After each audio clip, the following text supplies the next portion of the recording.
Surviving infidelity. I still hate them, but I am not mad anymore. I caught her in another affair in January. She was also messaging another 2 men but hadn't met with them, yet she broke down a few nights later about how she hated being in the house with us, me and 2 kids, and just wanted to leave. Her affair partner offered to let her move in. So, she left me and the kids. At this point, I despise him and what he is doing. He is also still married, and my soon-to-be ex-wife is living in the house with him, his wife, and his 2 kids. It ripped my heart out and hurt so bad for a while. But now I am just disappointed. He promises he will divorce her soon and marry my soon-to-be ex-wife. His wife is apparently unaware of this, and is allowing my soon-to-be ex-wife to stay because of false statements given to her about me being abusive, which is preying upon a past trauma his wife had. I have been told myriads of reasons why the affair happened. Everything from my medications make her think I don't find her attractive, to if I really cared, I would have searched harder for proof and not let her have the alone time she said she needed. And now I just don't care. She proves to me and the kids nearly daily that she still cannot be trusted and her priorities are her and her alone. She still wants to talk to me at night when her affair partner goes to bed and cannot talk because of his wife. She still tries to be physical with me, but I just feel nothing for her anymore but disdain. She wants to tell me about her day and I realized I don't care and it's boring. I don't value her opinion on any topic she wants to discuss. The only things I really listen to now are kid-related. She is also avoiding all of her friends and won't tell them anything, so they are reaching out to me. She gets upset at almost every change I make to my home. I have to remind her she doesn't live here anymore, and when I remind her that she left, I get told she felt like I was making her do it and doesn't understand why we couldn't keep on like nothing happened, since it was working fine for all those months. I am not sure where that leaves me at. I hate them, but I'm just too tired to be mad, or give a damn about most of what she is saying now. I don't know where to go from here. Edit. Thank you all for your input and advice. I am trying to do many of the things suggested and obviously there are parts I cannot mention. I have been talking to lawyers but can only go so far on that right now. I am documenting a lot. The kids are in therapy and I am getting some help and will be in therapy soon, for many of you all's advice. Now for the top comments. You are now in the stage of indifference, and you need to let the affair partner's wife know what is going on. She is being used as you are and it is time to end the charade. They both deserve what is coming. She is aware of the affair. He has blocked me through his cell provider to keep me from communicating with his wife. Hell would freeze over before that SOB got away with this. He is a scumbucket and he may be abusing his wife. Expose her to everyone, no more games and do not let her come back. The level of disrespect she has shown you, it's over. Karma is probably going to rain havoc on them both. Good luck. Stop talking to her at night. Tell her if she wants pillow talk, go to her AP. Her friends ask questions, tell them everything. Stop protecting her honor. Document the fact that she's abandoned her home, film yourself taking care of the house and the kids. It will help you in court when it comes time to discuss custody. I don't know where to go from here. Lawyer last month. Her friends ask questions, tell them everything. Stop protecting her honor. Biggest mistake everyone makes. There's catharsis in speaking out, and they already decided their reputation and relationships aren't worth more than their cheating partner. Not only is letting them skate while you suffer in silence unjust, it's letting them skate. They cared zero for your pain, but we always look to defend them from their choice to hurt us. Don't know why. On top of that, they invariably lie at your expense to protect their reputation if they know you won't say anything. Best case, it's a mutual breakup, and worst case, she's telling people you mistreat her, which is likely happening right now, considering she used it as a monkey branch, and by the time you say anything, it's too late. People always believe the first story they hear about a situation they aren't directly involved in. Thank you. This is insightful. Get a lawyer and start working on legal protections for you and your kids. She seems very erratic and doesn't have any of your interests at heart. It seems you're not happy with your situation, so a formal arrangement to share custody and separate finances etc. will be beneficial, because you can then go no contact with her, apart from co-parenting communications. Divorce may be an option for you after you've given yourself some time to decide. Either way something has to change. You will never heal with her in your face all the time. You need space, you need your own time for yourself. The prospects of her changing look bleak, mate. I hope you find healing and happiness with or without her in your life. It's about time you out your own happiness as a priority. We are in the middle of a bankruptcy and she had to specify a budget to them which included what insurance she covers and the child support she is paying me. They told me this will help me later as she has documented what she is currently doing, and will give a good basis for future action. She had to list what she contributes to affair partner's household. So I do have things documented. A lot beyond that too. Bankruptcy lawyer said no new lawyers right now, or it will muck that up. So we are both stuck. Now for the next story. She just won't go away. This is kind of a I need advice rant, inside post. My ex and I have been separated since May, divorced since September, and she somehow always finds a way to sneak into my life in one way or another. It's an email asking if I have something I forgot to pack months and months ago. 2 months ago, she had packages delivered here on accident, and we had to have a mutual friend pick it up. Now she has all of a sudden found out that we owe additional state taxes from 3 years ago when we were still married. Mind you, she's the one that cheated and wanted out of our marriage, but for someone who wants out of our marriage, she has done a good job of randomly appearing in my life. The second part is, she won't stop reaching out to my friends to talk, or hang out, or want to meet up. Obviously they let me know, but they are people who are only friends with her because of me. Why continuously hassle them? I cannot understand the thought process here. On top of that, we moved to another city a few years back, but she is going down to the city we lived in before, not sure why. She didn't have any friends left there, and she reached out to my friends to see if they wanted to catch up. One of my best friends still lives there and she even reached out to here to catch up. This friend hasn't spoken to her since all the cheating stuff happened. Can someone please help me understand what is going on, and maybe help me come up with something remedy this issue? Also, every time she pops up, it makes me feel like I have taken 3 steps back. Which is very unfortunate, because I have made great strides in my journey of healing. Now for the top advice. Fairly simple, really OP. That grass that she thought was greener. Turns out that it tastes like crap. She's living a Groundhog Day life now. Every day is the same. Every time she opens her eyes in the morning, she's waking up to yet another karma day. That coworker whose D she couldn't get enough of. Just a distant memory now. Oh, for the good old days when her life was simple. What you have to do OP is to develop an attitude of total indifference. Don't react to anything. No communication. No conversation. Don't react in any way. Any reaction is just ego kibble for her. If something is mistakenly delivered, just post it to her parents. She'll get the message. She has blown it. End of. Good luck. My favorite saying about the greener grass is, the grass on the other side only appeared greener, because they weren't watering their own lawn. It is all about control. She no longer has any direct control over you.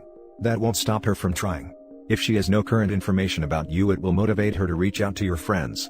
Every time she pops up, it makes me feel like I have taken 3 steps back. This is the whole point. She does not want you to move on. This is best explanation here and somewhat what I would have posted. OP, please read this because this what she is trying to do. It gives her validation that what she did was not that bad and keeps you tethered. She can't completely let go of you. It's like the analogy about the monkey with their hand stuck in a jar. If they let go they will be free, but to do so, they will lose what they are holding. It is not regret. It is selfishness and greed. Go no contact and let your friends know that you have done so. Tell them what she is doing is none of your business, and that you would appreciate it if they don't share anything about you should they choose to talk to her. If more packages come, return to sender. My ex would do this as well in the 2 months immediately after I moved out. Where's the household _ item? How do I reset the router? Could you come over and help me move the entertainment center? I finally replied with words to the effect of, how do you sleep at night? You cheat on me for 6 years, and when you're caught, you make up lies about how it's all my fault. You call 911 on me, you tell the kids I was physically abusive, yet, you can just call me up and ask me to help you with the household. And you feel no guilt about this at all? Never got asked again after that. Next story. A little reflection and optimism. This May will mark a year since finding out that my ex-wife was in an affair with an old crush for over a year, and exed at another a guy before that. We were in a dead bedroom the entire marriage. I planned on leaving on my own if it didn't get better. She kept it affair going at his place, and our place. Unprotected action, and a pregnancy scare. She even let the loser play a specific game on my PS4, that I bought just for her. She hid everything through 6 months of marriage counseling. She tried apologizing repeatedly, but enough was enough. I filed immediately. The divorce was ugly. She became rude after finding out that we wouldn't be splitting assets. I paid for everything myself before marriage. The divorce finalized in September. I struggled for a long time. I'm grateful for my family, friends and therapy that helped me get to where I am today. I was no contact for almost 6 months until she messaged me right before New Year's. She said that she wanted to apologize again, and she never meant to hurt me. She asked for my forgiveness again. Finally, she said that I'm a good man, and not to let the pain of her betrayal ruin my next relationship. I didn't respond. I won't lie, that message knocked me back down for a while. I've done a lot of thinking since getting that message. We had so many great times together, despite the dead bedroom. I really thought she was my soulmate. I did everything for her. Looking back, I realized that she had issues, and I learned a lot from this mess. This is her loss. Can't believe that I put up with lies in a dead bedroom for years. I'm extremely embarrassed about being so naive, but it is what is it. Fast forward to today, I would say I'm doing much better. I moved back home to save for my first house. I got a promotion at my job. I'm working on dropping my quarantine pounds. I've been on a few great dates. Sometimes, I look back and think of the good times I had with my ex. The future we could have had. I thought I was treating her so well. I cooked, helped her travel more, bought her nice stuff, etc. My women relatives, friends and therapist all say that I'm a gem when it comes to the current selection of men. I wouldn't go that far lol, but I did my absolute best to make my ex happy. I'm looking forward to improving myself and reaching my goals. One day, I hope I find someone genuine who will show me what a normal relationship is supposed to feel like. Until then, I'm enjoying the single life. Hang in there, everyone. Now for the top comments. Good job on not messaging her back. That's key. Don't involve yourself with her again. You may have had great times with her, but just let those be memories. Congratulations for coming out on the other side with such a positive attitude. Good on you for not responding to your ex's message. She was probably hoovering and trying to get some sort of validation/reaction/absolution from you. I also like that you have incorporated the concept of radical acceptance, or it is what it is, in your healing process. I think posts like yours will help a lot of people still struggling with the betrayal and the end of their relationships. Best of luck to you, your future looks bright. Good on you. You should be really proud of yourself and where your life is going. You grabbed the bull by the horns. Don't beat yourself up about your naivety. I'd call it going into a relationship in the best of intentions just with someone who turned out to be the wrong person. I'm sure that you have learned a lot and won't let history repeat itself. Hindsight is 20/20, and I'm sure if you could replay that level again you would have done things differently.